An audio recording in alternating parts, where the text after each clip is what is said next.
man men Akegbe kai dey make culture. Christmas also ice na beans. I don't know you what do second. Akegbe federated cultural day. Ihe nwe kuru me man wa bo na. Ebo ta ba ime were.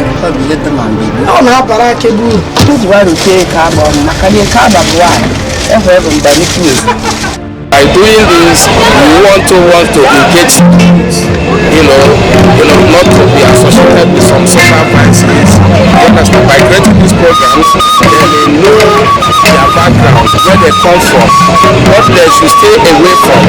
You understand? Because in here we have our origin, our tradition, and our tradition is our pride. And that is what we are doing. You understand?